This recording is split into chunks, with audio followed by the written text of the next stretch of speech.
Hello বন্ধুরা, নমস্কার, welcome back to my YouTube channel. আপনাদের সবাইকে আমার চ্যানেলে আবারও স্বাগত জানাচ্ছি। তো এই যে কলার ছবিটি দেখতে পাচ্ছেন, এটা আজকে সকালেই বাবা পেরে এনেছে, যেহেতু আজকে রথযাত্রা। তো বাবা এখান থেকে কলা ভোগ দেবে জগন্নাথকে। তো এখানে বাবা অলরেডি পুজো করতে বসে গেছে, আরতি করছে ভগবানকে। জগন্নাথ, বলরাম, সুভদ্রা, ওরা তিনজনকে স্মরণ করে বাবা এখানে ভোগ নিবেদন করে দিয়েছে ঠাকুরকে। তা আমি স্নান টান করে ঠাকুরকে একটু প্রণাম করে এখন আমি বেরিয়ে যাব। এই কুর্তিটা আজকে আমি পরবো, সাথে স্পেশাল ব্যাগ। তো দেখতে দেখতে আমি বেরিয়ে গেলাম। বেরিয়ে দেখি প্রচুর মানুষ, কারণ দুপুরে বৃষ্টির কারণে অনেকেই বের হতে পারেনি। তো সন্ধ্যায় সেই বৃষ্টি না হওয়ার সুযোগ পেয়ে সবাই বেরিয়ে গেছে। তো এত ভিড় ছিল, মনে হচ্ছিল যেমন ত্রিপুরার যে সব লোক আজকেই চলে এসছে। তো প্রথমে চলতে চলতে দেখলাম যে দুর্গাবাড়ির গেটটা আজকে খোলা আছে। তো প্রথমে আমি প্রবেশ করে নিলাম, দুর্গা ঠাকুরকে একটু প্রণাম করে নিলাম। তারপরে সেখান থেকে বেরিয়ে গেলাম মেলা অভিযানে।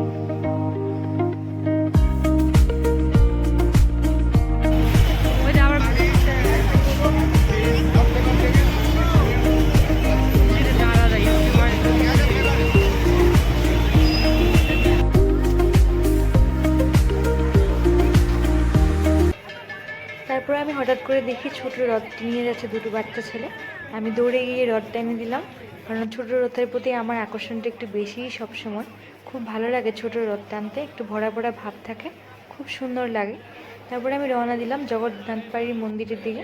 কিন্তু এতই ভিড় ছিল যে আমি সত্যিই গিয়ে পৌঁছতে পারিনি। আমি অর্ধেক গিয়ে এখান থেকে ফিরে আসলাম। তারপরে দেখলাম যে ডানে বাঁয়ে প্রচুর দোকান বসেছে মেলাতে, নানান ধরনের জিনিস নিয়ে বসে আছে। তারপরে আমি এই দিকটা একটু ঘুরে নিলাম।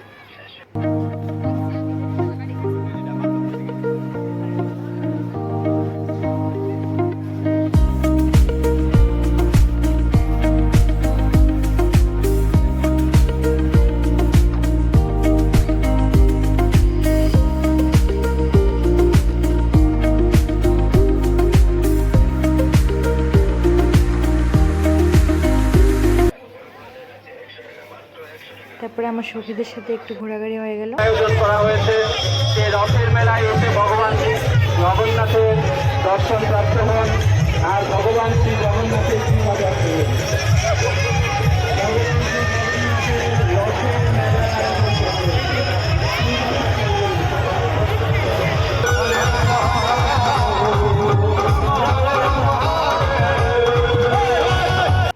তারপরে বাড়িতে আসলাম, এসে দেখি মহারাজা গাল ফুলিয়ে রেগে একদম বসে আছে, আমার দিকে তাকিয়ে কি পোজ দিয়েছে। আমি লেট করেছি বলে এত রাগ ওর। আর এদিকে এই মহারানী ভিক্টোরিয়া চাট খাচ্ছে, আমাকে আসার সময় বলেছিল আমি চাট নিয়ে আসি। তো আজকের ভিডিও এই পর্যন্তই। ব্লগটি কেমন লাগলো কমেন্ট করে অবশ্যই জানাবেন। ধন্যবাদ।